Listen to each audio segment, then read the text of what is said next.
que vieram aqui hoje, Luiz, André, Caroline. Sim, nossos professores, obrigada. A gente também queria agradecer ao Coletivo A Gente, que é um grupo de teatro de Felipe Camarão, nosso parceiro também há 3 anos. Essa ação, a gente está nessa edição, né, com 2 convidados especialíssimos, Hugo Moss, que veio do Rio de Janeiro, da Michael Tcheco do Brasil, e Verônica Fabrini, nossa convidada de hoje, que veio da Unicamp de Campinas. Então a gente está fazendo uma oficina junto com a disciplina de pós-graduação Montagem e Composição Cênica, essa semana toda. A gente tem essas palestras que são abertas a toda a comunidade e a partir de amanhã a gente começa intervenções artísticas na cidade. Então vão ser 3 locais. Amanhã de manhã a gente vai estar no Alecrim, depois amanhã à tarde na Praia dos Artistas, entre a Praia do Meio e a Areia Preta, na frente da escadaria de Mãe Luísa. E na sexta de manhã a gente vai estar em Felipe Camarão. Então é isso, muito obrigada pela presença de vocês. E agora a gente vai apresentar a nossa convidada de honra, Verônica Fabrini. Então, Verônica é atriz e encenadora, bacharel em artes cênicas pela Unicamp, mestre em artes pela Unicamp, doutora em artes cênicas pela USP, dramaturgia e encenação, com pós-doutorado em filosofia, teatro e filosofia na Universidade de Lisboa, junto ao Centro de Filosofia da Ciência, livre docente pelo Instituto de Artes da Unicamp, Artes do Corpo, é professora do Instituto de Artes da Universidade Estadual de Campinas, Unicamp, desde 1991, foi coordenadora pedagógica do Bacharelado em Artes Cênicas de 2000 a 2005 e coordenadora do programa de pós-graduação em artes entre 2006 e 2010. Colaboradora do grupo de pesquisa Pindorama, Espetacularidades Brasileiras, Unicamp, e IMA, Imagem e Mito nas Artes da Cena, UFG. Espetacularidades Brasileiras, Unicamp, co-criadora do Encontros Arcanos, evento acadêmico artístico anual dedicado ao estudo dos imaginários e suas interfaces com as artes da cena, a antropologia e a psicologia profunda. Com ênfase em processos criativos... Uai, gente, esse é antigo. Cadê o lado mask aí? Você botou no WhatsApp. E ela também é colaboradora do grupo de pesquisa lá do Mask.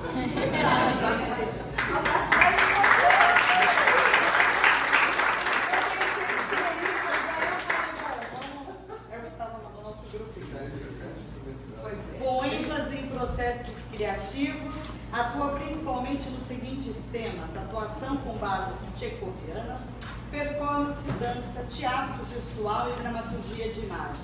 No campo teórico, sua investigação dirige-se ao estudo do imaginário, a imaginação simbólica e imaginação material, surrealismo, estudos decoloniais e estudos feministas.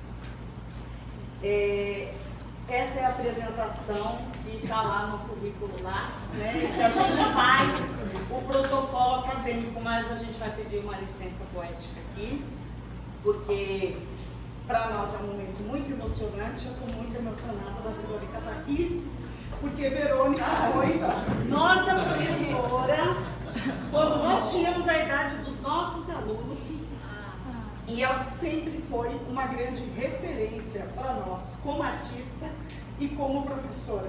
E continua sendo, né? Ela é uma professora que ela ecoa nas nossas vidas. E toda vez que a gente sente que a gente está meio assim, vamos lá buscar uma coisa da Verônica. Uma prática, uma palestra, uma conversa, um apelo no WhatsApp. Enfim, é uma grande parceira. E a gente queria muito dividir esse momento com vocês, porque ela nos alimenta, nos inspira, né? E nos faz ser pessoas melhores como artistas nesse mundo. Então, acho que Verônica Fabrini.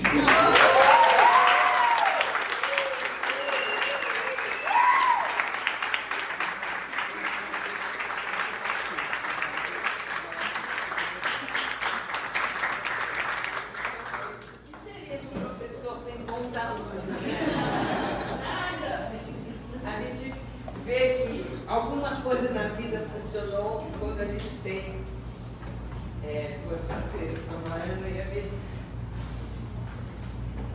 Já fizeram passar esse vergonha. Então, boa noite, gente. É um prazer imenso estar aqui conversando com vocês. Tenho um carinho muito especial por essa universidade, pelas parcerias, e estou muito contente de estar aqui também com o meu colega Hugo, tentando fazer essas ligações entre campos de pesquisa, campos de investigação. E, na verdade, campos de criação artística, né? Porque muitas vezes a gente fica tão enredado, né, nas coisas que a universidade nos pede e tem que tanta coisa, tanto professores quanto os estudantes, né, que a gente acaba esquecendo que, antes de mais nada, somos artistas criadores, né, que por acaso estamos passando um tempo na universidade para organizar, para ir além, para manter a memória viva das coisas que vieram atrás da gente, né, e tocar para frente esse campo que é esse campo do sensível, e que eu creio que, especialmente em momentos onde a guerra cultural é um fato, né, onde as desinformações, onde a dessensibilização, onde a desumanização parece que virou regra, e parece que a humanidade anda perdendo a capacidade, né, de se indignar verdadeiramente, de responder, né, a toda a barbárie que está em curso.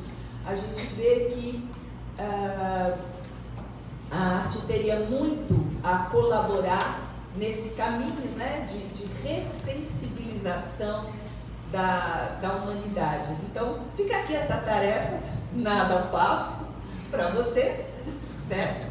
Que são artistas em formação, e faço votos de contar com a força e a coragem de vocês para essa reumanização da humanidade, né? Então, o desafio que as meninas me trouxeram com esse tema, né, corpo, cidade e vitalidade urbana, eu dividi a fala em alguns momentos para tentar dar conta, né, de uma coisa tão grande, e ao mesmo tempo estabelecer o link com a prática, né? Porque eu penso que todo o trabalho que a gente vem fazendo desde que a gente chegou, né, primeiro com o Hugo e agora passando para mim, e o próximo momento a cidade, né, sobre a batuta da May e da Ana, então formam um todo junto com essa fala, né? Ela não é desconectada desse momento, então eu vou tentar costurar um pouco entre elas, e até pensando no trabalho, né, que Melissa está começando a desenvolver, ela, a Ana e a Moniz, que eu tive o prazer de ver o ensaio. Vocês vão ficar surpreendidos assim que estrear, não sei se podia dar spoiler, mas está maravilhoso. Então vamos lá, corpo, cidade e vitalidade urbana, né? Esse grande tema. Acho que antes mesmo de começar, essa primeira palavra, né, que é a palavra, vamos dizer assim, que a minha primeira disciplina na Unicamp, e sempre tem sido a entrada pelo corpo. Mas quando a gente diz corpo, né, a gente tem que pensar primeiro de quando a gente fala corpo, a gente está querendo dizer o quê? Né? A gente está incluindo a pessoa inteira, a gente está incluindo uma parte, o que a gente diz? Né? Porque a maneira, a concepção que se tem do corpo vai também ditar a maneira com que você vai cuidar do seu próprio corpo e vai cuidar do corpo do outro também, né? Como é que você vai estar recebendo o corpo do outro, né? Tem quase que assim, um resuminho que o Jean-Yves Leloup faz do corpo, que eu já escrevi sobre isso, mas que eu acho que é muito bacana, porque às vezes a gente esquece isso, e às vezes também esquece, inclusive, depois vocês vão ver no finalzinho da apresentação, quando vai dar aula, né? Agora que a gente tem essa abertura, essa grande conquista, né, da universidade para outros tipos de saberes, outros tipos de corpos, a gente vai vendo que o corpo ele não é um universal, né? O corpo ele vem sempre arrodeado, né, de lugares diferentes, de conhecimentos, de vibrações diferentes. E o Leloup, ele fala uma divisão que eu acho muito bacana. Ele fala assim, que os corpos são pensados em antropologias diferentes. Ou você tem esse corpo unicamente material, né, que é aquele corpo máquina, que vai acabar quando você morrer, e é assim que você cuida e toma aspirina e opera e corta, né, e morreu, acabou. Outras antropologias têm o corpo alimentado, né, por um princípio vital, e ok, então ele tem o seu duplo, e esse duplo pode voltar ou habitar outros planos. Então essa seria, né, uma outra antropologia, ou ainda uma terceira, bem grosso modo, tá? Essa divisão é só para a gente localizar, né, isso que eu estou falando quando a gente diz corpo. E essa outra antropologia eu tenho o corpo físico, eu tenho esse princípio vital que anima o meu corpo, e eu tenho um outro princípio transcendente, né? Além de mim, transcendente, quer dizer, né? Além desse, que esse corpo animado, né? É como se a alma estivesse ainda aqui, né? E esse terceiro modelo, né? Esse princípio transcendente é algo que anima e rege, né? Esse corpo. Então, essa ideia, né, de que o corpo não é uma coisa só, e essa palavra vitalidade, né? Então, o que é que anima o corpo? Tá?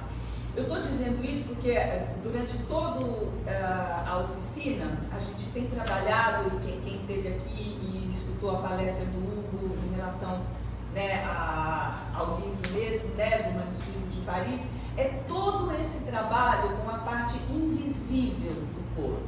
Então eu queria convidar a presença dessa parte invisível do corpo para essa conversa, quando a gente fala, né, da vitalidade urbana, né, e vamos pensar juntos, né, o que é isso.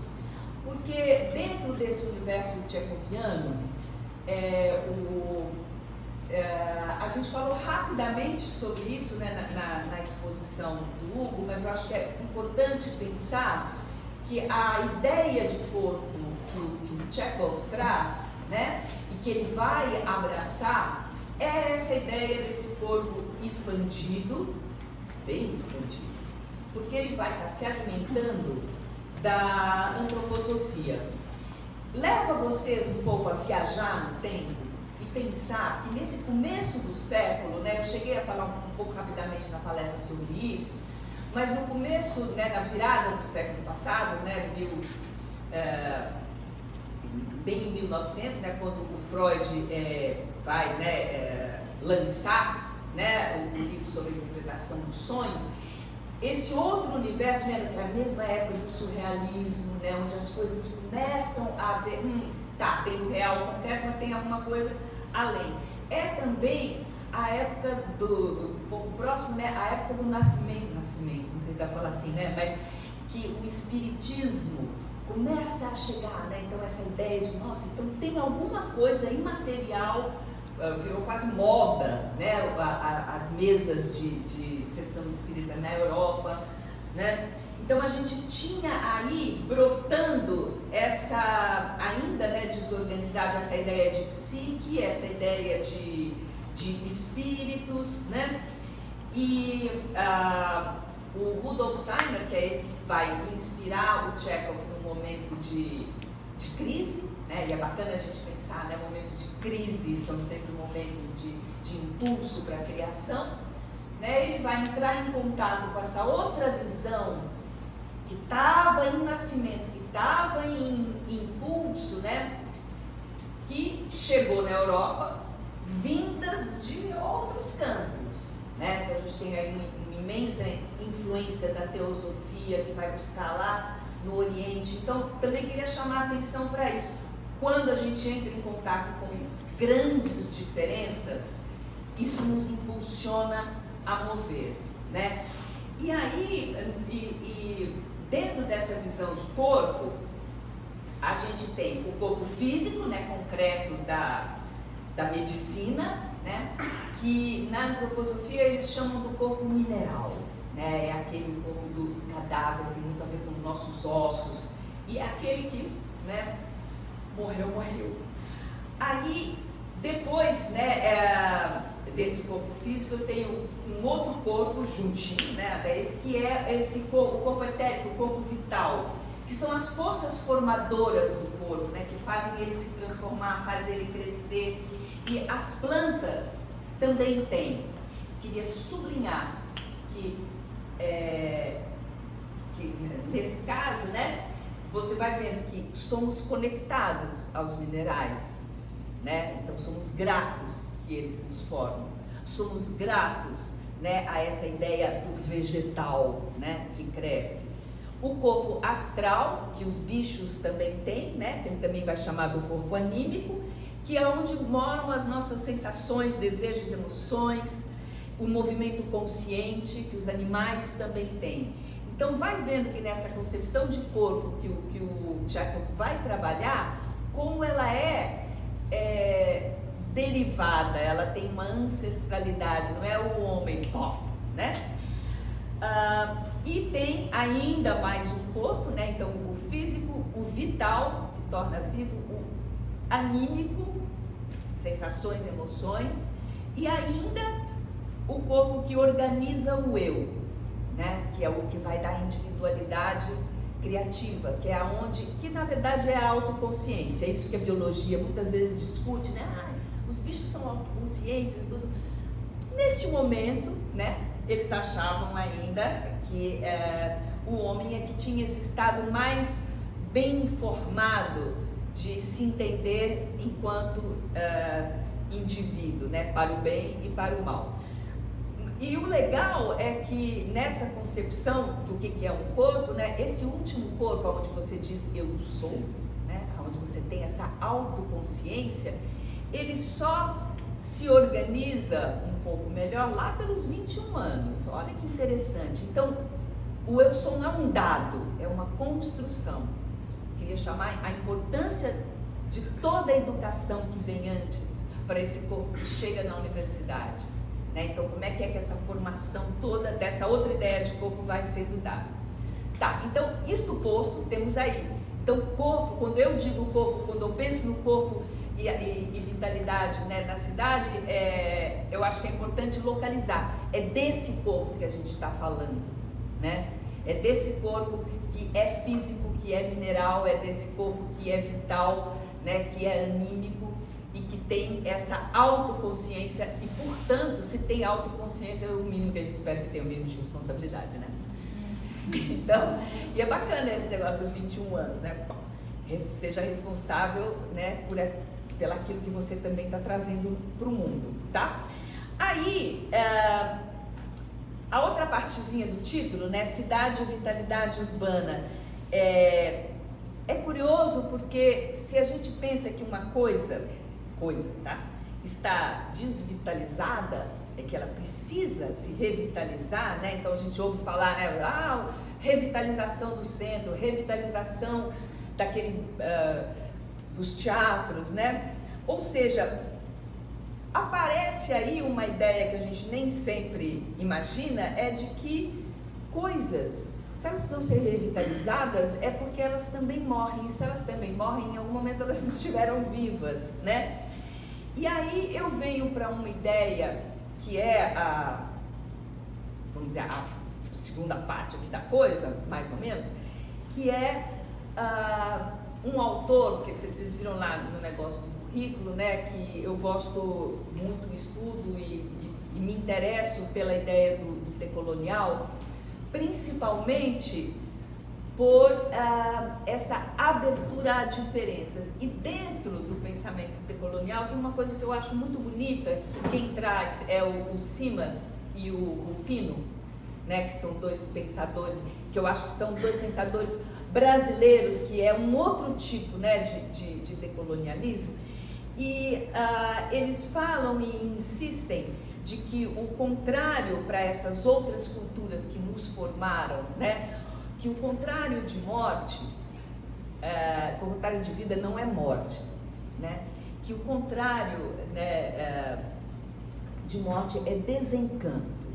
E eles vão trazer essa ideia do encantamento como afirmação da vida. Então eles associam muito a perda de vitalidade com essa perda do encanto. E o que seria esse encanto, né? Quando você vai encantar uma planta para fazer um feitiço, né? Você conecta o material com os outros planos, né? Então o encantamento ele tem que estar muito ligado a uma ideia de conexão com outros campos, tá? Então, que nos foram trazidos e são mantidos, né, por esses outros saberes. Então, o encantamento está muito ligado a esse princípio eu coloquei aqui, né, de integração entre todas as formas que habitam a biosfera. E aí eu incluo, inclusive, os minerais, né? Quem trabalha com cristais, por exemplo, né? Então, por que é que na bruxaria, né, todo esse trabalho com cristais, com plantas, né, até mesmo com animais, então faz parte da ideia de encantar, estabelecer essas conexões. Porém, aí, o que você está fazendo com isso? Que é essa integração entre o que é visível e o que é invisível, entre a materialidade e a imaterialidade. Só que essa conexão e essa relação, ela tem que ser principalmente responsável, né? Então eu sei o que é que eu estou conectando, até mesmo pela potência que a coisa tem. Além dessa conexão entre essas dimensões, uma outra dimensão que eles chamam bastante a atenção e que para mim me lembra muito quando a gente fala do espaço atrás, né, na aula, que é essa conexão entre tempos diferentes, né? Entre muitas vezes a gente pensa na ancestralidade como uma coisa de vó, bisavó, tataravô, mas na verdade, em toda essa outra dimensão de outras culturas, a ancestralidade não é uma questão do indivíduo, né? É uma questão do que veio atrás de mim desde o planeta é planeta, né? Então é uma ancestralidade que é uma temporalidade expandida. Então o que é que você tem que desvitaliza as cidades, né? E não só as cidades, né? Então se você tem de um lado essa integração desses sistemas, né, vivos e não vivos, a conexão das dimensões materiais e imateriais, uma ética ancestral que eu adoro o Luiz Gonzaga, né? E aí eu sempre que eu vou falar isso, eu lembro de Luiz, respeita Januário, respeita os 8 baixos do seu pai, porque é um pouco o que veio antes de mim, né? Como é que eu me apoio no que veio antes de mim para eu estar criando, né? Então, então eu tenho todo esse momento, né? De um lado que é o que vai, vamos dizer assim, arar a terra para um bom encante, com esse outro lado, né? Que desvitaliza, que é essa hierarquização, a ideia de Deus lá em cima, de Estado, né? Dos humanos como superiores a todo o resto e da natureza como recurso para servir esse humano, tá? Então o encante, sendo esse, ele passa a ser um fundamento que não é só estético, ele é cosmopolítico, vamos dizer assim, né? Porque vocês é só ver, né, o que é que está desencantando o mundo para a gente perceber, né, o tanto que esse grau de consciência transforma, né, essa coexistência com a alteridade, esse modo de vida mais, vamos dizer, que respeita essas interconexões entre tudo, que confere dignidade a tudo que existe, né? Como é que tudo isso muda, né? É claro que aí também com coisa, às vezes é sempre um perigo, né, quando a universidade ela é meio gulosa, né, porque até o próprio decolonial já virou colonial, né, porque ele resolve às vezes ditar, né, regras acadêmicas demais para o que é a vida concreta de tudo isso, né. Então, na medida em que ele ganha a chancela universitária, ele passa também a se comportar quase como uma pequena forma de poder também, né. Então eu acho que é importante a gente localizar de que pegar assim, o exemplo, né, que as pessoas não falam, vou sulear, não é mais nortear e tudo, né, mas pensar que todo norte tem seu sul, todo sul tem seu norte, né, então eu acho que às vezes quem já frequentou até mesmo terreiro e tudo, sabe questão às vezes, né, de hierarquias que não são assim tão bacanas, tão comunitárias, claro que, então só o risco da gente generalizar, sabe, botar assim tudo, então não é o mesmo saco, né, e que eu acho que é bem importante. A modernidade trouxe coisas horríveis como o colonialismo, trouxe coisas medonhas como a escravidão, mas trouxe coisas que também foram interessantes. E todo lugar tem o seu questionamento, né? Então é só para a gente ficar sempre maleável, né? Para poder pensar mais contextualmente em tudo, né? Eu digo isso porque muitas vezes, pelo meu trabalho na Unicamp e tudo mais, né? Às vezes você fala, quando eu vou preencher, né, o negócio do currículo, eu vou botar, eu tenho um pedaço grande, né, de estudos decoloniais e aí em práticas tchecovianas. Aí vem aquele negócio assim, mas ele é um branco do norte, homem ainda por cima, né? Só que eu gosto de lembrar de que uma das coisas principais do colonialismo é o pensamento materialista e o pensamento racionalizante, né? Então tudo que escapa a essa ideia de razão, assim como a imaginação, que é sempre selvagem, a imaginação é um dado selvagem, porque ela está sempre em transformação, né? E o Chekhov, por exemplo, com essa ligação dele com essa turma estranha, né, dos antropósofos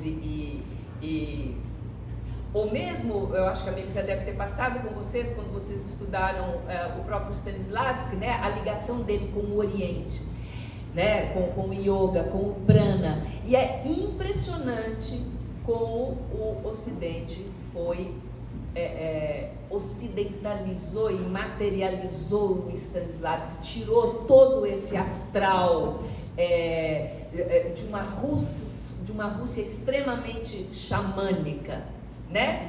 Os famosos xamãs siberianos. Então toda essa parte, tanto do pensamento do Chekhov quanto do pensamento dessa parte, né, mais menos materialista, objetiva e concreta, né, foi se apagando, tá? Então é um pouco por isso que eu não vejo contradição, né, nessa ideia, tá? Aí, então estávamos, né, falando muito desse lance do desencante, e aí eu queria passar nessa, então, se é o contrário,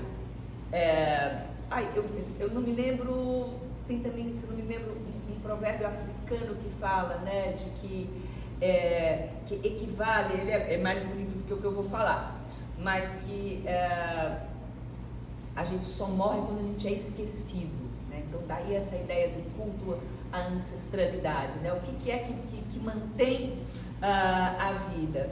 Então, o encanto, ele dobra essa ideia da mortalidade e ele assume a necessidade da morte como um duplo da vida.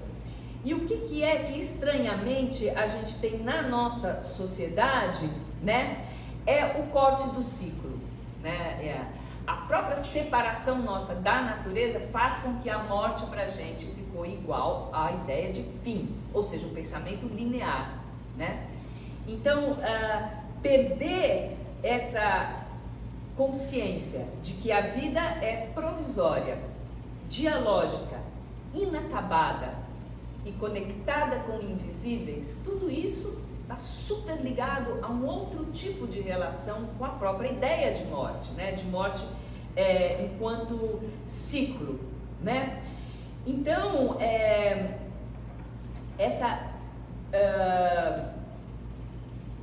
esse amparo que a teia da vida faz, né, entre todas as coisas manifestas, é a maneira com a qual eu entendo o micro trabalho do Michael Chekhov e o macro trabalho de uma relação com a cidade, tá?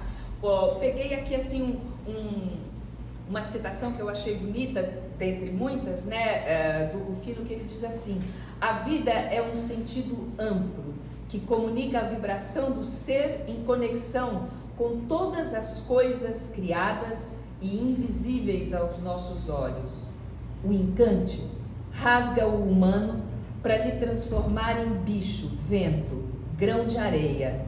Ele pluraliza o ser, descentraliza, evidenciando como algo amplo, interconectado, que jamais será total e sempre inacabado. Então você vê que também estou ampliando a ideia de corpo, tá? Para essa coisa grande aí, que é muito mais, bem diferente quando a gente fala, né? O humano é o homem branco, cristão, obcecado em acumular, em individualista, né? Então, você vê, tem essa outra possibilidade. Ou seja, esquecendo da morte, desritualizando a morte, a gente acaba, né, difícil dizer o que veio primeiro, né, que representa, na verdade, uma imensa desconexão com a natureza. Então, a gente só aprende a viver quando a gente aprende a morrer. Qualquer pessoa que já passou por alguma doença grave, já esteve próximo de algum momento, entende o que isso quer dizer, né? A gente aprende a viver plenamente quando a gente vê, né, a morte de perto, não, né, mas estou sendo meio dramática, né, mas acho que vocês estão entendendo a ideia, né? Então, esse contrário da vida, que não é a morte, mas que é o encantamento, vai pedir que a gente sempre busque uma conexão muito maior com tudo. Com tudo quer dizer, desde o meu jantar, sabe, práticas de atenção, né? Desde as coisas que estão, esse cuidado com tudo, né? Então, esse cuidado com tudo, o que também que ele evoca do próprio encantamento precisa de rito, precisa de comunidade, né?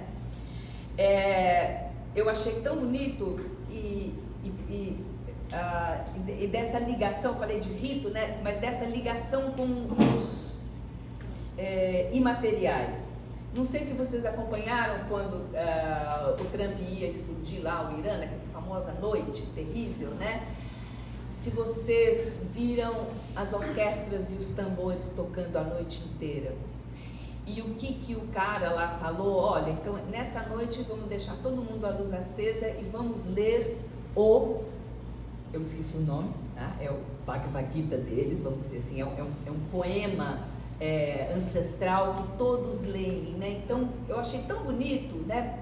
Já pensou um país inteiro tocando e lendo um poema quando a morte está pairando, né? Então, o que é que a gente tem hoje, que agora, daqui a pouco eu vou fazer a passagem para esse momento, essa passagem, né, do homem dono da terra para a terra ser matriz de tudo, tá bom? Então, só grifando, né? Então eu acho que a arte, ela tem muito a ver com essa noção de encantamento. Então o revitalizar tem muito a ver com este encantar, que é estabelecer conexão conexão responsável com os imateriais, tá? E afirmar a vida não só nesse mundo, mas em outros, né? Aí eu queria pegar aqui uma citação que eu achei que combinava muito com isso, deste livro aqui, que ainda temos 2 exemplares. Tá? O Chekhov, ele teve, né, um ataque cardíaco e ele estava lá deitado no seu jardim e ele pensou assim: Deitado no jardim, em dias claros, ensolarados, eu observava as formas harmoniosas das plantas. Imaginava o processo de rotação da Terra em torno dos planetas. Buscava composições harmoniosas no espaço e, aos poucos, chegava à experiência de movimento invisível ao olho externo, presente em todos os fenômenos do mundo. Parecia até que havia movimento em formas fixas, solidificadas. Foi esse movimento que criou a forma e ainda a conservava. Foi como se eu fosse testemunho de um processo criativo. Tudo que eu olhava parecia estar em processo de estar sendo criado diante dos meus próprios olhos. Eu chamava esse movimento invisível, esse jogo de forças, gesto. Eu acho uma definição maravilhosa de gesto, né? Que é algo que está o tempo inteiro em constante criação. E sobre essa relação amorosa com as coisas, na palestra do Hugo a gente viu, né, esse primeiro trabalho, né, de que a imaginação ela funciona em par com a concentração, e ele vai chamar essa concentração com os objetos. Ela começa fazendo com os objetos mais banais, né, e ele diz assim, por exemplo, concentramos-nos em um objeto e então fazemos um esforço para penetrar, por assim dizer, o objeto com poderes da nossa zele, nossa alma, por assim dizer, como se enviássemos parte do nosso ser para o objeto e permitíssemos que o objeto trabalhasse em nós. Oferecemos nosso ser zelish, que seria quase como o nosso ser anímico, para quem não estava, né, na palestra, para o objeto. Assim, através de uma espécie de amor, estabelecemos a ligação com o objeto. Então ele vai estar o tempo inteiro falando dessa espécie de amor, que é você se oferecer para qualquer coisa, né, e receber de qualquer coisa. Então, essa é uma parte. Aí, como é que tudo isso foi virando nessa última parte agora? Eu queria só, como, né, eu sei que a maioria de vocês estão na pós, eu queria só fazer assim, uma passagem rápida, como é que eu cheguei nisso e por que de repente esse detalhe, né, desse trabalho com as imaterialidades em par com as materialidades, né, tem me fascinado tanto, eu enquanto professora de corpo 1, 2 e 3, né? Passando bem rapidamente pelo meu percurso na pós-graduação, né, no mestrado eu fiz sobre encenação, Shakespeare,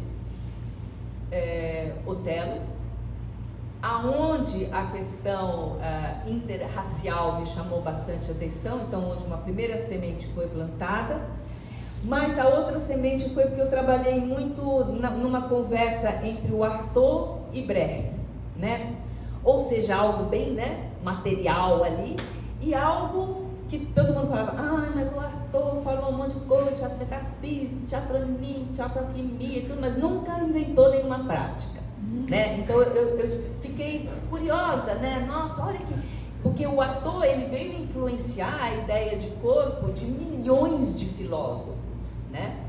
E tem toda a questão, né, das cartas dele, da relação dele com o corpo, buscando essa ideia de transcendência, essa ideia né, que ele chamava do teatro metafísico, né? E eu tinha, assim, eu gostava de imaginar, eu sempre gostei muito de imaginar, e falava, será que o Artaud, o atletismo afetivo quase, né? Aí no doutorado eu fui trabalhar com as peças míticas do Nelson Rodrigues, e para estabelecer uma análise delas, eu estudei muito o Gaston Bachelard, que é esse filósofo que escreveu o que ele chama, né, da poética dos 4 elementos. Ele vai trabalhar a partir da terra, da água, do ar, né, e do fogo. Então, mas o que ele vai chamar de imaginação material, né? Então, que coisa bacana, tem algum pensador que junta essas duas coisas. Daí, tcharam, aí a última parte,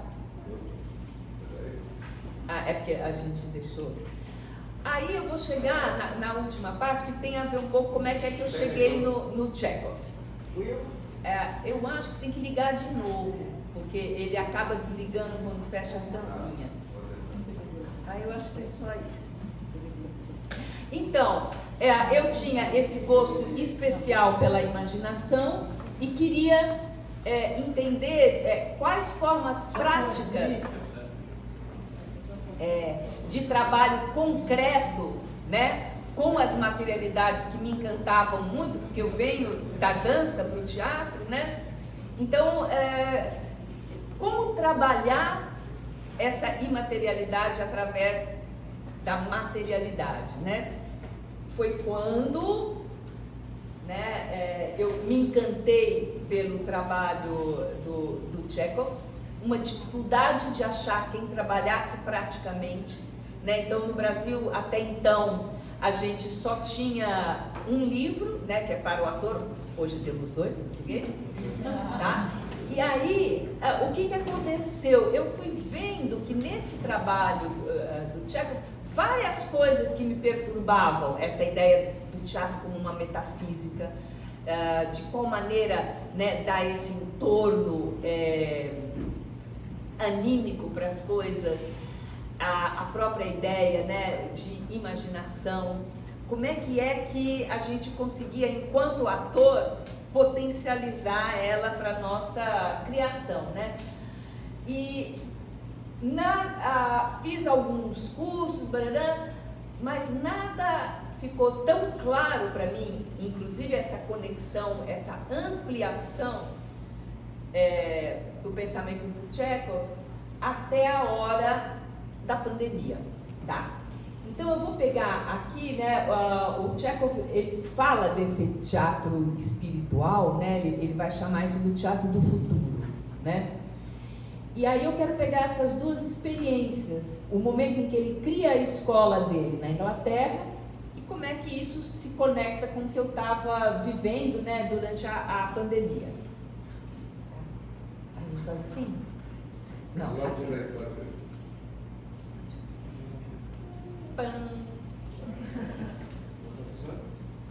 A gente testou e tal.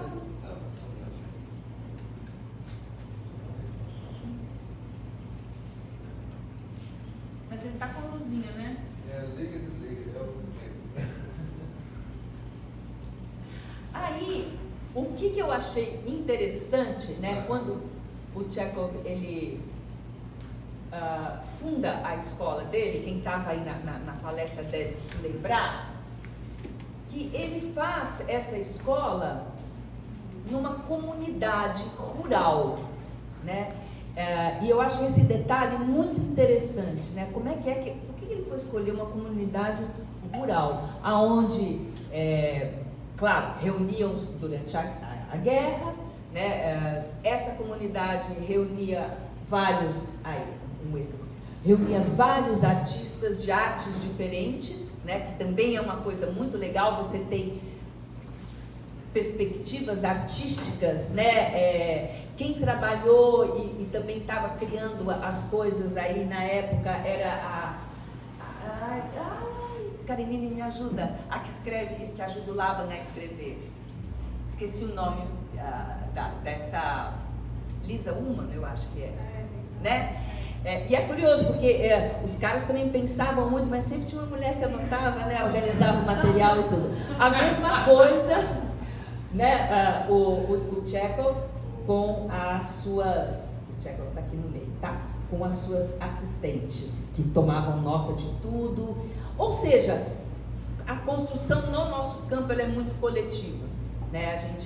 Nosso teatro não dá para fazer sozinho de jeito nenhum e desenvolver tudo isso sem os atores impossíveis, né? Então, e um outro detalhe que também tem muito a ver com essa ideia de diferença. É claro que a Europa estava vivendo esse momento do orientalismo, né? Mas quem estava fazendo muito sucesso na época, aí eu gosto de pensar, porque você tem o Artaud encantado pela dança balinesa, e aí você vai ter o Chekhov encantado pelo Uday Shankar, que tinha a companhia de dança, e ele era irmão, né, do Ravi Shankar? O Uday? Isso, bem mais velho. Tá. Então, esse irmão bem mais velho do Ravi Shankar tinha uma companhia de dança que o Chekhov vai chamar para fazer a inauguração da escola dele, né? Também, de novo, essa ideia de diferença. É claro, daí, né, tem o alarme colonial, fala, a Inglaterra dominou a Índia por tantos anos, mas teve coisa boa também, né? Em algum momento. Então a gente não perde o espírito crítico, mas nem por isso deixa de desconsiderar, né, os avanços. Isso porque o cara que inspirou a construção dessa comunidade rural, que foi inspirada no modelo indiano de ashrams, né, foi o grande poeta indiano, o Tagore, né? Tem fotos também do Tagore nesse mesmo espaço. Aí o negócio não quer nem... foi. Ixi. Ai, estou atrapalhada. Sou eu? Não. Estranho. Deixa eu botar esse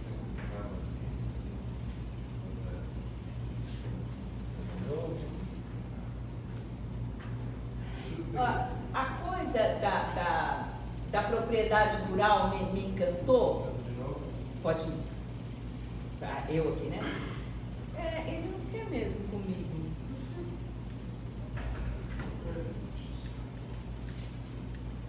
Dá para ser no computador direto?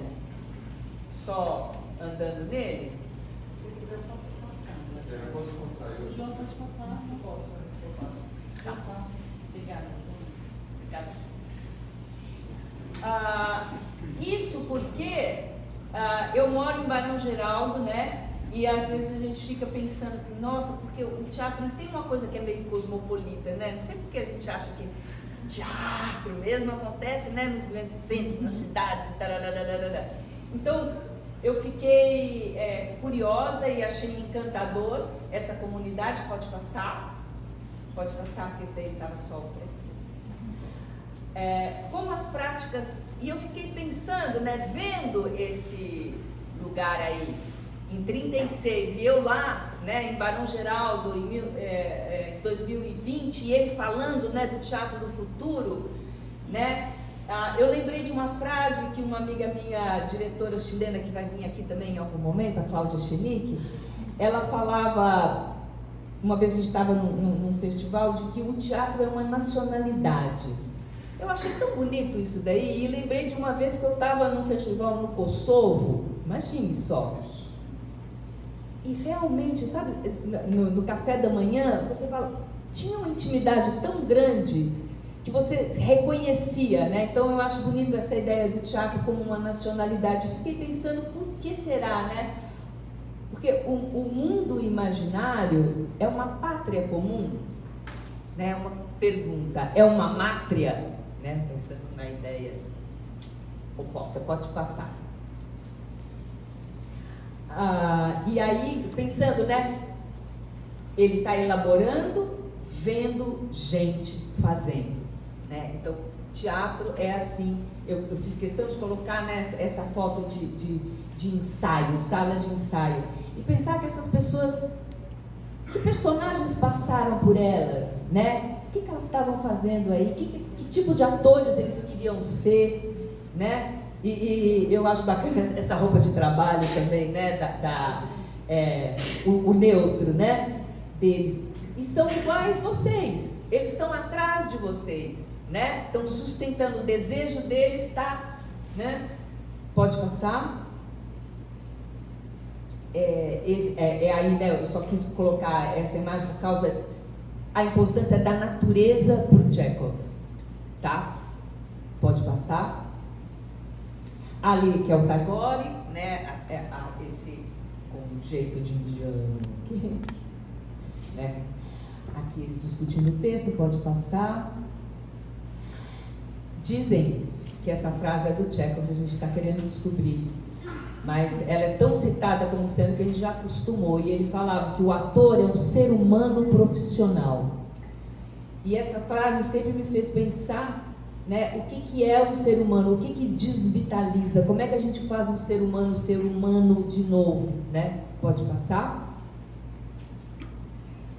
Aqui com os alunos, pode passar. uma casa no campo, com várias artes convivendo, com várias nacionalidades.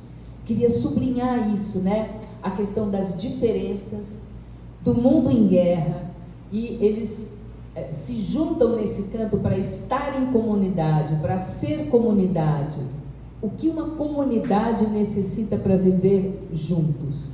E eu queria acentuar a ideia do campo, gostei disso, a ideia das várias nacionalidades, né? E do juntos. Né? Então, também pensando que às vezes a gente fala, ai, coisa complicada, a gente gosta muito de falar diversidade, mas diversidade acabou virando quase que, né, um slogan vazio, né? Então, o que é realmente você, né, conviver? Pode passar com a diferença. Tchekov exercitando o seu ser anímico em contato com o seu cão Ossip. Asik. Eu confundo com o personagem do... mas não é o inspetor-geral? O assistente do inspetor-geral. Preciso lembrar. Aí, pode passar? Então, lembra que eu falei do encantamento, que ele pede essa conexão, né? Então, conectar, conversar em outras línguas. Então, a dificuldade do Tchekov que ao mesmo tempo foi uma dádiva, porque não tinha estabilizado ainda essa ideia, né, do que é essa imaterialidade que ele queria trabalhar. E aí, o que ele vai trazer, né? E o que o Hugo trouxe para a gente durante a pandemia, né? Que a gente não tinha o humano mais para estar fazendo curto-circuito, né? Então, o Goethe, que era uma das grandes inspirações do Tchekov, aliás, tem um livro, o primeiro romance de formação, que chama Os Anos de Aprendizado de Wilhelm Meister, do Goethe, que é muito interessante, porque é tudo através do teatro. Sugiro, quem tem tempo para leitura, né? E aí, essa relação com escutar a natureza, entender a fala da natureza, ou seja, o teatro do futuro falará uma língua compreensível com outros sentidos, como a música. Esta era uma proposta do Tchekov, no momento em que ele tinha que enfrentar diferentes outras línguas, diferentes outras formas de se comunicar, e ele estava buscando o que é que faz a gente conversar. E é interessante essa relação dessa voz da natureza, né? Pode passar? Corpo e natureza. Eu peguei essa frase, que é uma frase, não está escrito indígena porque é uma frase original, tá? Então eu deixei no original como ela tá? Que é um trabalho com os Kaiowá, da minha orientanda Machner, meu Deus, Arani Machner, tá? E nesse trabalho, junto com os Kaiowá, era algo que eles repetiam muito, né? A terra é o corpo do índio. Então, essa associação, vocês vão ver que salto que eu dou agora, né? Então, estamos em 2020, pandemia. Em 2019 tinha acabado de ter o vestibular indígena, tá? Pode passar. Essa é uma performance do Denilson Baniwa. Volta um pouquinho só. Tá? Então, ele está com esse livro e com essa maraca, A Breve História da Arte, é uma performance que ele fazia no MAN, reivindicando, né, o seu lugar na história da arte. Pode passar.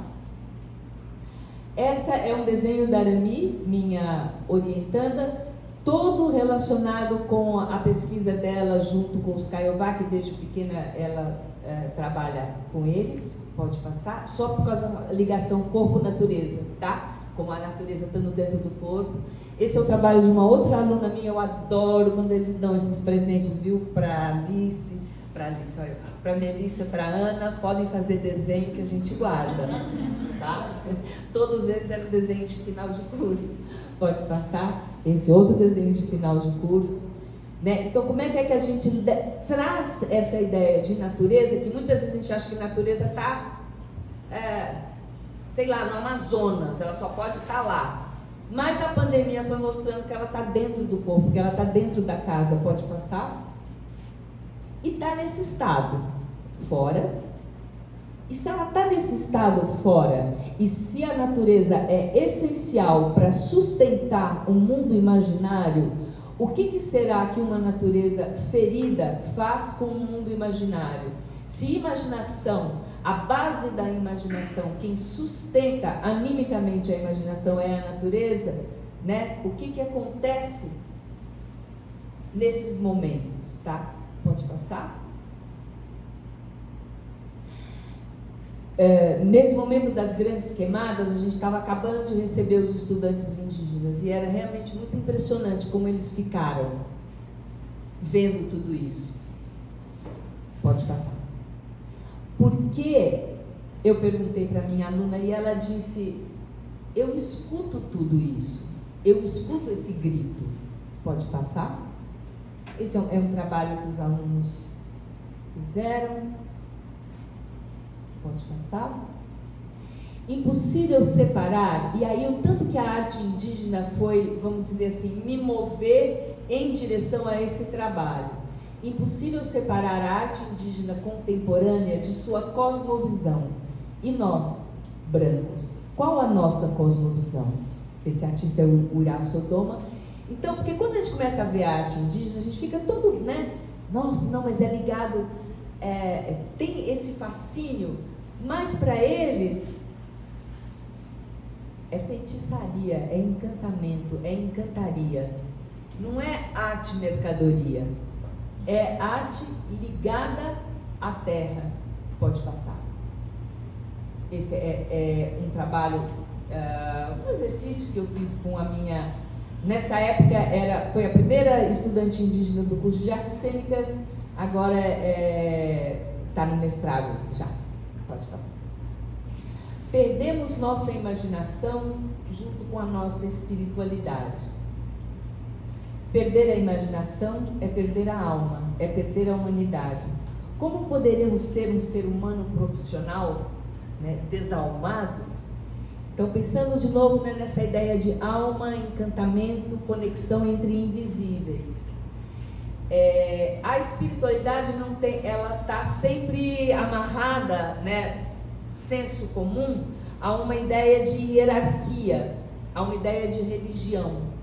Então, a gente até delegou para algum chefe os nossos invisíveis.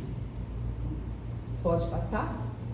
Durante a pandemia, a cidade renasce, passa. Estar só com a sua imaginação, a imaginação como nossa melhor companheira, a solidão habitada. Foi durante a pandemia que eu fui aprofundando no estudo do Chekhov, né? Pode passar. Só esses momentos de solidão, né? Quem te acompanha na sua solidão? Você é capaz de encontrar os seus invisíveis? Pode passar. E esses momentos mágicos, né? É impressionante que a gente cagou tudo depois. É impressionante que a gente não aprendeu nada, né? Então, esses momentos mágicos, né? De quando a natureza reinvade a cidade. Pode passar? A natureza quer se fazer ouvir. O aguçamento da percepção, a escuta dos silêncios, a imaginação da morte. Percepção, silêncio e morte naquele momento, né, a pandemia nos forçou a isso. Pode passar? Aí eu trago o projeto Goethe, né, a ideia da imaginação exata. A planta falou comigo e eu escutei. Então, esse momento, né, da observação de qualquer pedaço da natureza, como é que ele te ensina. E foi quando eu comecei a entender o que é que os meus amigos indígenas falavam das plantas professoras, né? Sabe quando eles vão se referir, né? Eles sempre se referem, né, e quem ensina é o que está... É a tua relação com o fora, né? Pode passar? As plantas professoras e os aximincas, pode passar. Eu gosto dessa imagem, foi o Hugo que trouxe para a gente um dos bases, né? Que o que a gente vê é um pedacinho só do que está fora, né? De o que está dentro, o que está invisível, está em algum lugar, né? Eu gosto muito dessa imagem, de quão profundo pode ser uma raiz. Aqui a gente está vendo verticalmente, é uma imagem espacial. Imagine também essa imagem temporal, quando pensa no espaço atrás, tá? Pode passar. E como isso nos enche de vitalidade, né? Então as plantas estão aí sugando alimentos e conversando entre si, né? Pode passar.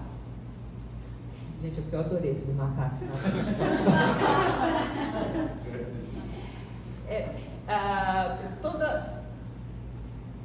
Tentando assim pensar nesse isolamento mesmo, né? De essa como que a gente esqueceu tudo isso, né? Como é que isso não nos afetou enquanto humanidade? Eu fico pasma. Pode passar? Quando cresce o mundo do meio. Aí eu bem rapidamente, né? Como é que eu fui achando essas conexões em Nivelufa? Que bom que eu posso gostar do Chekhov, mesmo ele sendo branco que nasceu na Rússia em 1920 e poucos, né?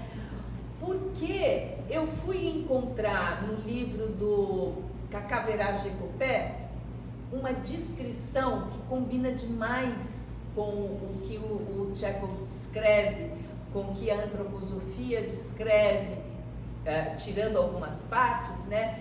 Mas que é entre esse mundo superior, metafísico, e o mundo físico. Eu tenho um mundo do meio, que é esse mundo da imaginação, tá? E a imaginação, ela passa a ser um princípio ontológico, ou seja, você é o que você imagina, né? Imagino, logo existo. Imaginar é fazer alma, a alma é feita de imagens. Essas duas já são frases mais ligadas ao pensamento junguiano, tá? Pode passar? Ui! Fiquei encanada mesmo, que eu não poderia passar. Biodiversidade e imagodiversidade. Tem vários estudos que comentam que quanto mais a natureza é biodiversa, mais o imaginário é diverso também, né? Sem as monoculturas da mente. Pode passar? Só para a gente lembrar. Pode passar? Aí fechando aqui, né, as ideias sobre corpo, né? Os chucurus. Não existe corpo sem alma, não existe natureza sem alma, a questão dos encantados, né? Eu estava escrevendo um texto para alguma aula online, sabe aqueles momentos difíceis que a gente tinha, né? Nossa, meu Deus do céu. E ainda com os estudantes indígenas, né? Dificílimo, então, tipo uma reforma mental, assim, meio que radical. Aí eu perguntei para minha aluna Amanda, que ela era chucuru, eu quero escrever uma coisa linda, assim, como é que é mesmo? Passa o próximo, deixa eu ver se eu falei. Não, aí tem os chucurus. Pode passar? De novo os animais habitando. Mas o que eu queria escrever, né? Eu ia falar. Meu Deus, esqueci a frase. Mas era o corpo e a alma e a terra funcionam juntos, alguma coisa. Aí ela falou, professora, não dá pra gente falar corpo e alma, e não dá pra gente separar da terra, porque pra gente é uma única coisa. Então isso que a senhora está falando não tem o menor sentido, porque a gente nunca separa essas coisas, né? Pode passar? Aí é ela lá, numa aula online. Pode passar. Só lembrando um pouquinho a pandemia. Esses contrastes, né? Essa visita, eu queria lembrar que quando a gente fala de animal, a gente está falando do corpo anímico, das sensações, desejos, emoções, né? Essa visita. E como essa coisa não tem lugar, né? Se os bichos não têm lugar, é porque não tem lugar as sensações, as emoções. Né? Pode passar? Acho que está acabando já. Essas últimas eram só para trazer esse contraste, né? Onde vocês veem bichos, a gente pode ver esse reencantamento, que eu acho que a arte deve tentar fazer. Quando a gente pensa e critica e fala do antropoceno, né, pensar que a natureza, além da natureza em si, é também, né, dar espaço para todos esses invisíveis. Pode passar? E aí, só ligando pontos, né? Será que a gente não está num momento muito parecido? Ali são cenas tem o Chekhov no campo e o que estava acontecendo na Europa naquela época, tá? Pode passar. Eu acho que é Dresden, né? Um bombardeio, e eu achei essa imagem muito forte com esse bicho aí no meio e as crianças e o bombardeio. E eu estou pensando muito hoje como é que a gente está, o que está acontecendo, né, no mundo como um todo. Pode passar, já está terminando mesmo, tá?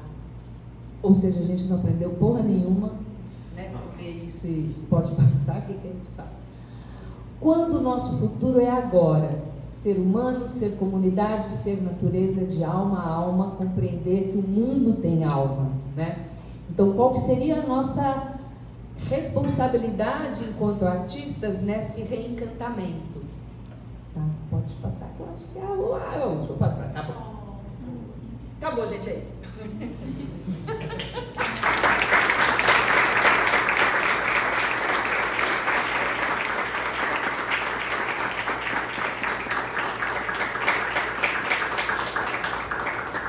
É um pensamento um pouco estranho, né? Mas eu acho que não sei se deu para acompanhar, se alguém quer alguma pergunta, pode acender a luz, se alguém quer perguntar. Fiquem à vontade. Pode acender aquele lado da porta? Gente, a proposta, como a gente conversou com a Verônica, é que seja uma conversa mesmo, né? Então a gente abre agora a TV para quem quiser comentar, falar sensações, impressões, enfim, ficar muito à vontade aí pra gente. Eu amei, Verônica, verdade. Sei que eu sou sua fã, né? Não, mas é que eu acho muito bacana essa ponte que você faz. Tá aí Márcia aqui também no Minas Negar, a gente sofre muito, né? Márcia estuda o mais, né? Há um tempo também, e a gente tem que ficar lidando sempre com essa coisa, né? Das nossas referências e ao mesmo tempo onde a gente está trabalhando, né? Mas eu acho que você traz uma visão ampla disso tudo, né? Como é que a gente colocou hoje no nosso texto, né? O teatro, o alecrim, tem tudo. No teatro tem tudo, né? Tem tudo isso aí que você colocou. Então eu acho que a gente tem que ser mais democrático no teatro, pelo menos. Eu fico sempre pensando nisso. E aí, gente, alguém quer falar alguma coisa? Agradecer a exposição maravilhosa. E assim, eu estava pensando na pandemia, desde as primeiras imagens, tal, desde que chegamos ao Chekhov no interior, porque era um ambiente, né, como o da pandemia, que você não tinha muita coisa ao seu redor para você interagir. E assim, é aquela coisa, né, ao longo da sua exposição, você falou sobre guerra, sobre a própria pandemia, sobre acontecimentos, tanto do século passado quanto desse, que possibilitariam ao ser humano ter um comportamento diferente, né? Entretanto, não é o que a gente vê. E aí, essa oposição que a gente tem entre a civilização branca e as ideias, né, das civilizações indígenas, né? Porque são muitas, isso sempre choque, né? E assim, essa questão do meio ambiente e tal, a gente está procurando na nossa civilização, né, soluções, a gente não está achando, e eu acho que está faltando a gente voltar ao ancestral, ao originário, para, se a nossa civilização não consegue resolver os nossos problemas, talvez a gente tenha que beber de outra fonte. Você sabe que às vezes os estudantes indígenas, eles ficam um pouco desesperados, porque com a carga que a gente acaba colocando nele, a gente mesmo enquanto professor, né? Já não basta vocês terem acabado com tudo na minha vida, com o meu povo, com a minha terra, agora ainda vou ter que salvar vocês, né? Então, é sempre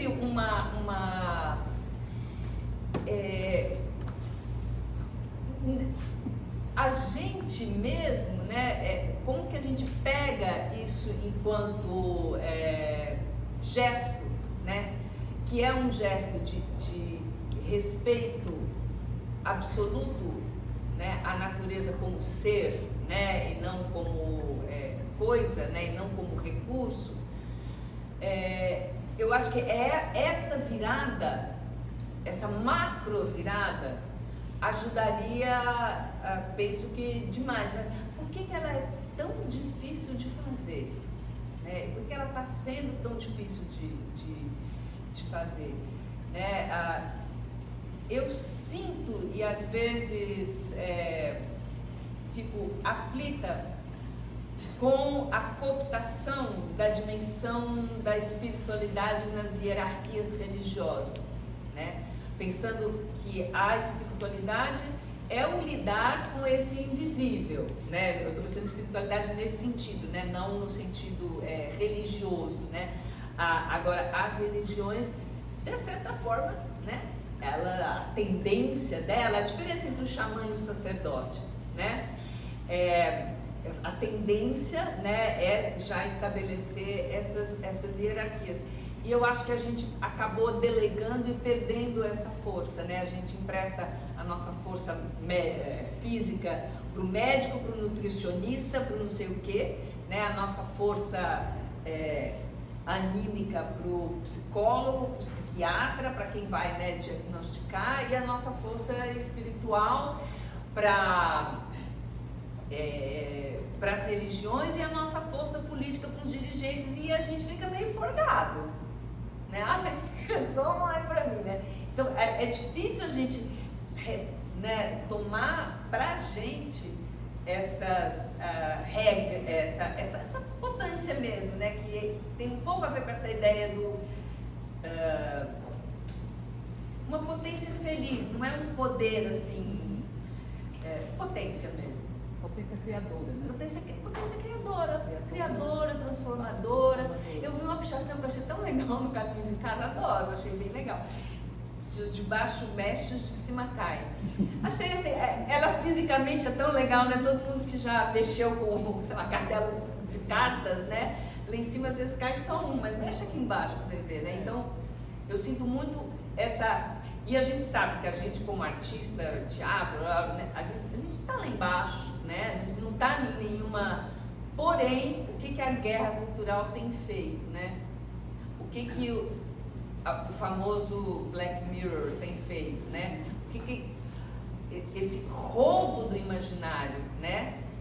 Da atenção, da sensibilidade, né? Por que a gente está produzindo coisa no Instagram só, né? O que é que a gente está produzindo? O que é que a gente está em meio, né? Um professor disse para mim, lá da Paraíba, de teatro brasileiro, que eu nunca esqueci, eu vivo dizendo isso, Paulo Vieira, muito obrigada, passando de trás, né? O fio dos professores. Na aula de teatro brasileiro, falando sobre teatro jesuítico, eu lembro tanto essa frase e falo, olha, o principal jeito de você dominar um povo é dominando o seu imaginário. Pronto, resolveu, né?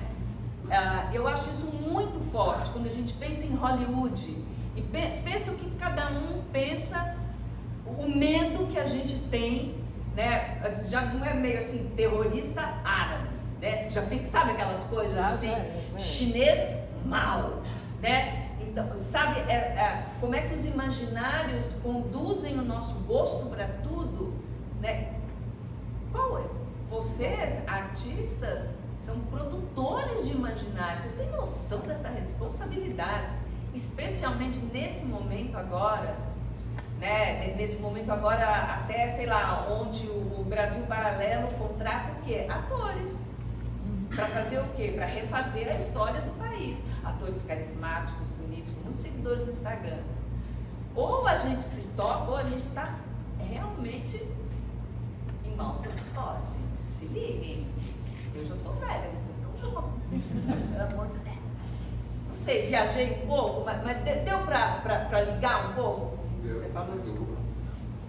Inclusive, a conclusão foi maravilhosa sobre atores, né, da Brasil Paralelo. Assim. Eu fico pensando, onde esses atores estudaram, né? Que curso eles fizeram? Não só isso, como o Brasil Paralelo, podem googar, pesquisem aí. A história do Brasil Paralelo foi criada por estudantes de artes cênicas.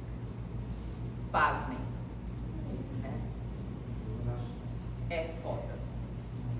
E é porque eu realmente me preocupo muito com a guerra cultural, porque eu sei o poder que isso tem e o jeito com que isso se espalha.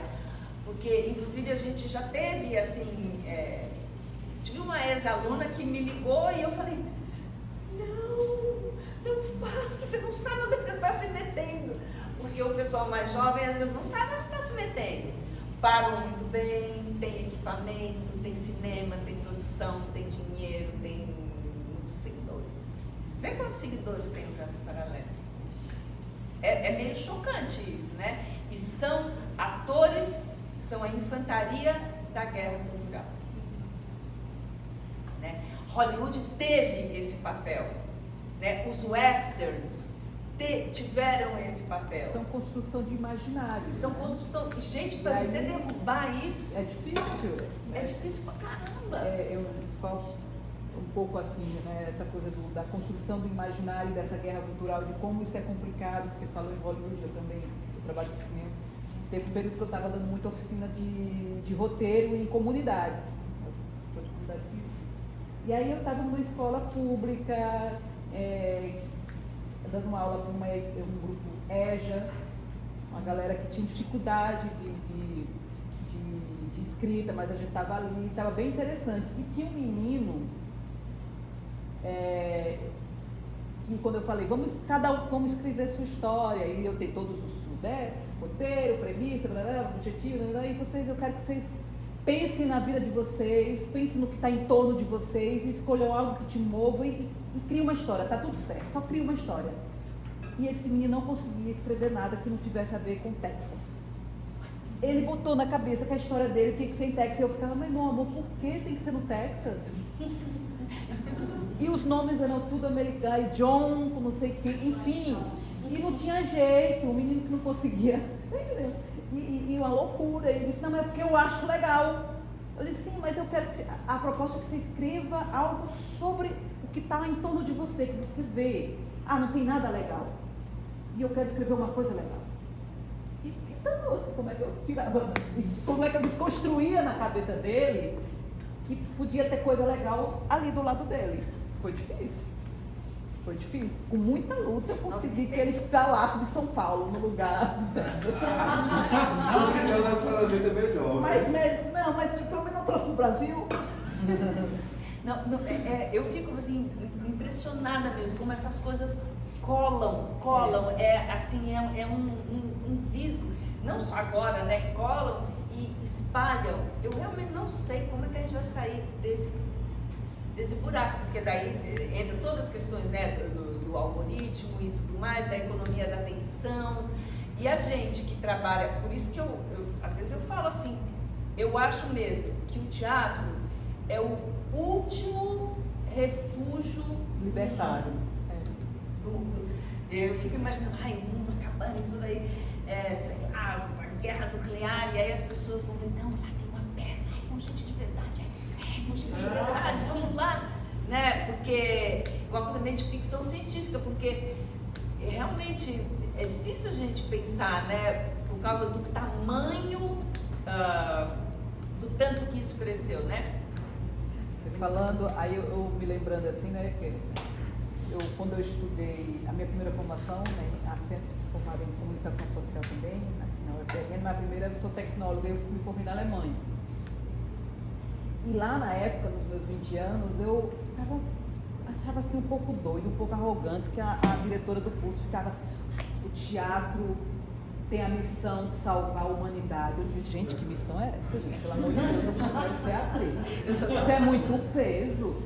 E ela falava, aí teve umas vezes que eu confrontei ela, a gente teve alguns embates, no final ela disse assim, sabe, puxa, gente, que é isso? É só porque eu não concordo. Não, mas é porque você não entendeu o que realmente significa. E aí, ao longo dos anos, né, a experiência, a vida, aí chega aqui, eu digo, eu me lembrei dela enquanto você estava falando, me lembrei de Doris Kirchner. E tem tudo, todo sentido. Hoje, depois de muita coisa, mais de 20 anos, agora mais, bem mais. A pessoa quer fingir que é nova. Tem uma missão aí, né, de manter esse imaginário aberto à construção contínua, de lutar por essa liberdade, que é difícil, cada vez mais difícil, né? Encontrar a convergência desses corpos, o anima, o físico, o metafísico, e dar vazão a ele através do fazer, né? Da expressão, do teatro, enfim. Que é o único local que a grande mídia não consegue colonizar ainda. E tem uma coisa que eu acho que é bem importante, estou pensando nos professores mais velhos, em especial, né? Os professores mais velhos, porque assim, a gente sabe que a gente é uma civilização direcionada à obsolescência programada, incluindo professores, incluindo pessoas, incluindo coisas, né? Então, que não tem esse... a ancestralidade virou praticar, né? Mas respeito mesmo, né? É difícil. E os professores mais velhos que ainda lembram do mundo antes, né? Como é que era, né? Eu acho que eles têm uma importância ainda muito grande, sabe? De fazer uma conexão com um tipo de materialidade que ainda fazia sentido e que moldam, né? Porque por mais que a gente se digitalize, a gente está no planeta, a gente é de carne e osso, né? Então, assim, a gente não quis desanimar vocês, me desculpa aí, me desculpa a Ana, assim, mas vocês têm um desafio muito... Primeiro, uma coisa que eu acho que é muito preciosa. É muito preciosa. E que também que eu acho que é muito legal, não precisa de tecnologia nenhuma. Nenhuma, sabe? É o que é mais raro, só tempo e atenção, né? Só isso, eu acho que é fantástico.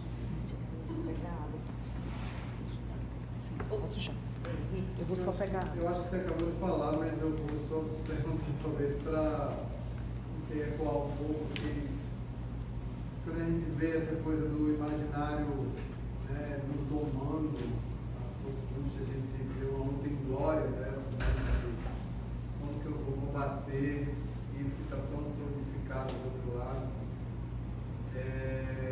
Ao mesmo tempo, que aí você traz o exemplo, dois exemplos aí limítrofes, né, assim, da guerra, lá em Tchekoslováquia, lá você, com todos nós, na pandemia também isolada. E aí algo muito simples e por isso tão complexo, que é a imaginação, que é esse lugar, né, da busca desse reencantamento.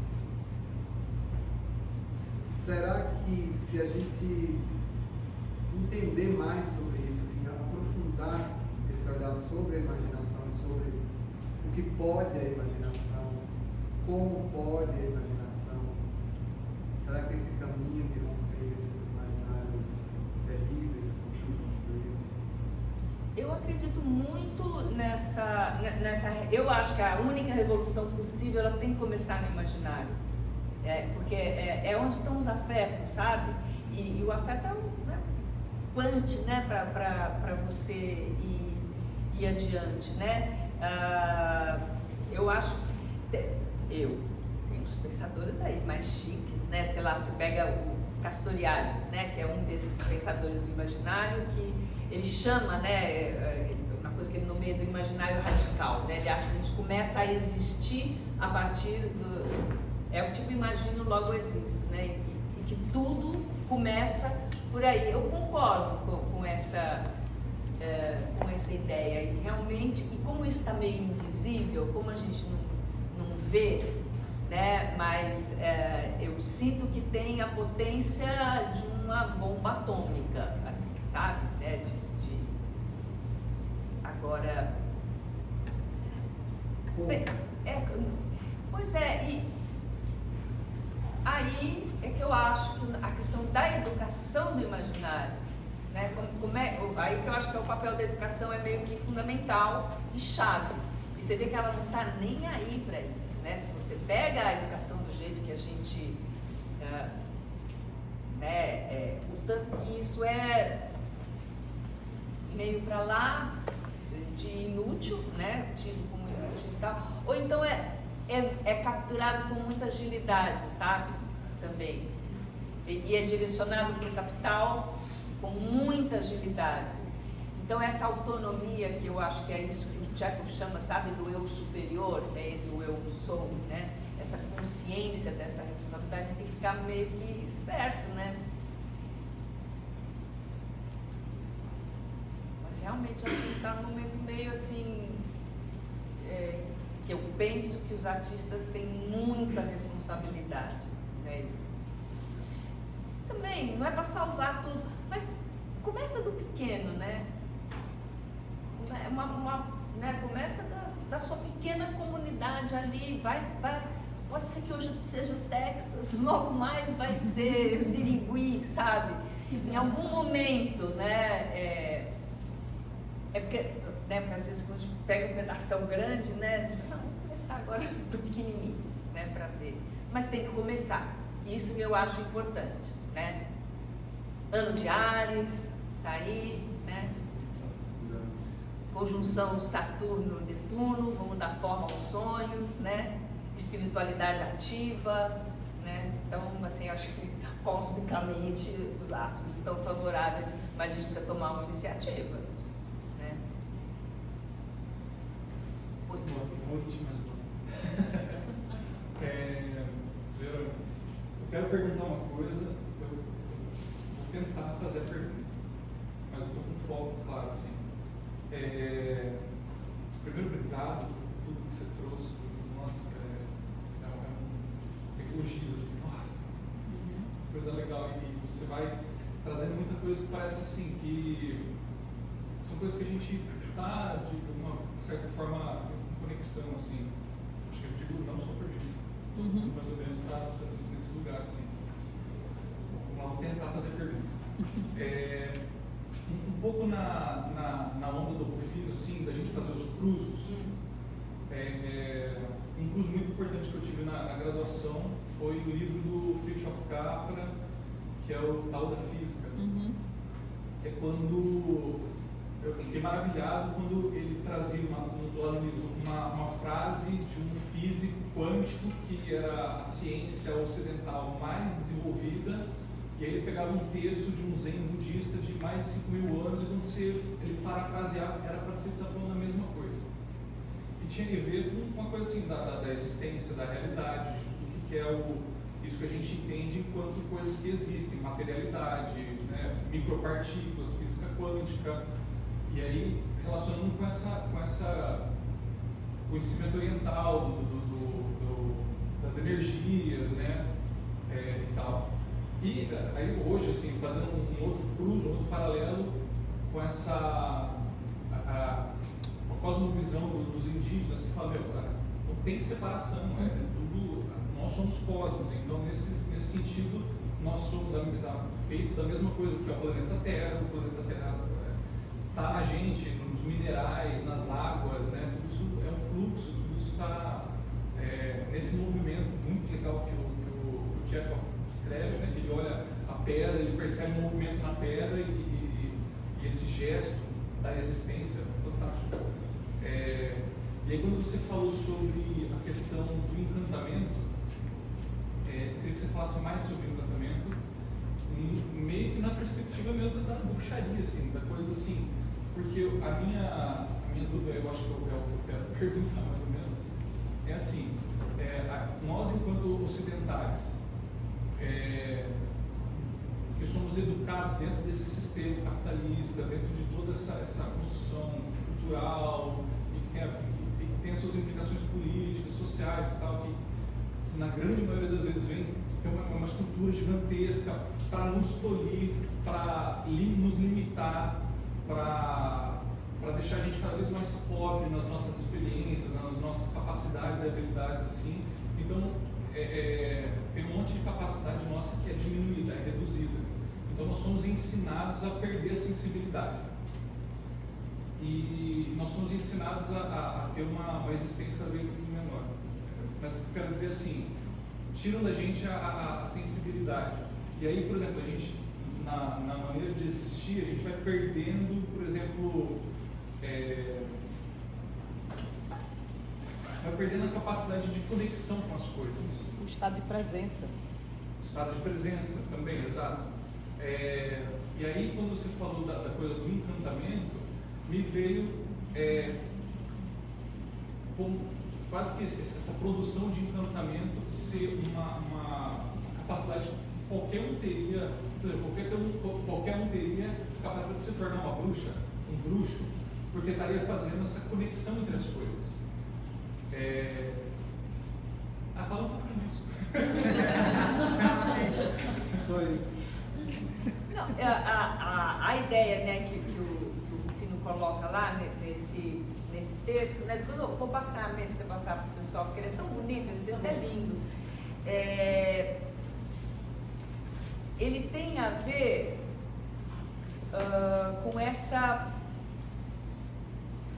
estar o tempo inteiro atento a essas conexões e conduzindo elas mesmo, né? Fazendo um pouco assim essas ligações. Porém, pegando os dois, né, os dois eus, né, a serviço do quê? Então tem uma coisa aí que é ao mesmo tempo uma responsabilidade ética muito grande, que tem que vir junto, né, com essa possibilidade, né, de estar estabelecendo essas conexões. A princípio, né, vamos pensar assim, todos. Por que é que, eu fico pensando, por que é que Harry Potter faz tanto sucesso? Né? Então, é um tipo de pequena potência que está aí. Né? É quase que uma antevisão de que, olha, tem alguma coisa que eu gostaria de, mas não estou. Então, assim, eu penso, né, que todo esse mundo imaterial, né, ele está o tempo inteiro meio que nos informando, meio que, né, ao redor. Agora, são tantos caminhos para fazer essa conexão entre as coisas, para fazer esse encantamento, não é que tem um caminho só. Né? E eu acho que tem muitas pessoas que fazem. Às vezes, eu acho que o simples respeito pelas coisas, né, Já é um encantamento. já é uma maneira, né, já é uma maneira, né, de você emprestar dignidade para as coisas, né, essa generosidade, a própria aceitação do mistério, né, eu acho que tudo isso são formas, né, de você, mas sempre pensar, tem alguma coisa a mais e além, né? E tem essa dimensão de que tem alguma coisa que eu não vou dominar, que às vezes a gente acha que a gente só pode respeitar aquilo que a gente entende, né? Também essa coisa simples, né, de respeitar as obscuridades também, eu acho que é importante. Também é você conferir existência para elas, né? Então, eu acho que tem um pouco essa... não respondi, né? Porque é pergunta complicada, né? Uma vez no Unicamp eu fiz uma pergunta e você falou a mesma coisa. Tá vendo? Tô te decepcionando há anos. Tô te decepcionando há anos.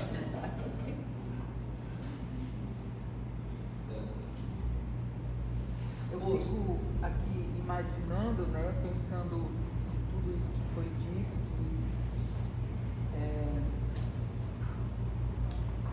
agradeço também, né? Cheguei aqui, fiquei 100% aberta. E aí eu fico pensando e também trazendo um pouco para esse ator que é um ser humano profissional. Essa frase ficou chicoteando na minha cabeça, que é realmente uma missão muito grande, né? Se a gente leva essa coisa do teatro como porta de salvação para a recaptura dessa humanidade, principalmente nesses tempos em que parece que de novo a humanidade vai para uma terceira guerra mundial, e eu cada vez acho isso tão absurdo, mas cada vez parece que vai ser, porque parece que justamente isso, né? Não se aprendeu nada, deu pandemia e tudo. E aí tentando ir para uma sala de ensaio, trazendo Chekhov, que foi ele que trouxe, e trazendo também o Rufino, que eu leio, né? E essa coisa desse encanto E aí você teve o seu grupo, eu imagino que você teve, não sei, você teve só, teve um momento de pegar as pessoas e vamos aqui ver o que é que acontece com os nossos corpos, ver se a gente chega em algum momento que a gente perceba que é esse momento desse teatro metafísico, dessa expansão, ao mesmo tempo que a expansão é também um cruzamento, uma conexão com os diversos corpos. Na sala, teve esse momento epifânico, essa vivência, entendeu? Eu estou perguntando de algo que é super subjetivo, mas se em algum momento você vislumbrou uma concretude. Olha, em vários momentos dá uma quase alegria. Raramente eu consegui trabalhar com profundidade em sala de aula nos dias de hoje. Porque é complexo mesmo. É complexo. Esses dois ingredientes necessários, né? Que é essa qualidade de abertura e atenção, está muito rara, né? Então, assim, eu acho uma pena, até mesmo eu não consigo trabalhar dentro de um programa pedagógico direto com isso, eu não consigo porque eu acho difícil, né? Porque, primeiro que ele é muito contrário ao esquema da universidade, né? Ele vai muito por um outro caminho. Então eu acho que é um trabalho meio de pequenas brechas. Mas a gente não, mesmo que, né, sendo pequeninas sementes, eu acho que vale a pena. E eu acho também que eu sou aluna, o curso era até o dia todo, né? A gente tinha uma entrega grande. Mas eu acho que, mesmo que na sala de aula não consiga, eu acho que tem uma coisa no trabalho da Verônica que o trabalho artístico dela complementa muito essa outra coisa. Então, assistir os trabalhos que ela dirige já trazem esse... E atua exatamente. Também dirigindo, mas ela autodirige também. Então, assim, eu lembro que isso completava o meu imaginário. Estava eu lá fazendo as aulas de práticas corporais e, de repente, vou ali ver Primos, o espetáculo que ela dirigiu. E eu lembro que aquilo me levou para um outro lugar, assim. A gente assistiu o Primos, que era em cima do comunicado a uma academia do Kafka. Na hora de sair, primeiro caem fichas, né? O macaco lá aprendendo a falar outras línguas, e eu pensando, meu Deus, é assim, sabe que você vai, né? E na hora de sair, pegava uma banana para cada espectador do público, e eu saí com a minha bananinha ali, e eu estava assim, meu primeiro ano da faculdade, eu falei, meu Deus, né? Com a camisa do Mickey. Com a camiseta do Mickey. Porque eu Então, assim, foi um choque, assim, muito grande. Então as duas coisas se contaminavam também, né? Porque às vezes é isso, assim, mesmo a gente, né? Quando a gente, você sabe, né? A gente, por parte do professor, a gente vai até certo ponto. Depois, por isso que eu falo, não, o trabalho artístico ele faz falta, né? Porque aí o aluno vai ver você numa outra situação, que é a mesma dificuldade que ele encontra na sala de aula, você também está ali, né? Passando, né? Um sufoco, assim. Mas eu lembro que isso era um contraponto interessante também. Né, que às falando da companhia que ela dirigia, a boa companhia, né? Os atores eram um pouco mais maduros, de outras vivências, a maioria dos meninos vinha do interior, mais interior ainda que Campinas. Então acho que às vezes precisa também ter esse tempo, né? Porque a gente ainda é muito novo na faculdade, né? Vocês aqui, você diz? Não.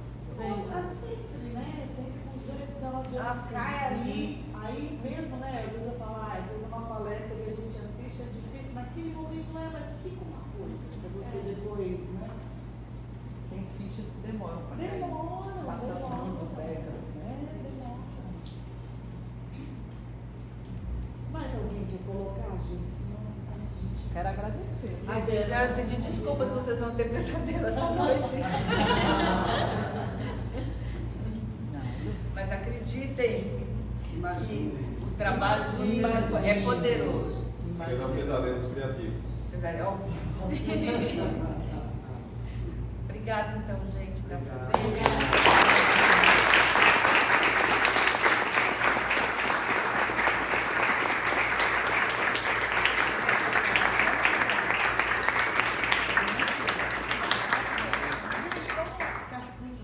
Vamos tirar foto de todo mundo.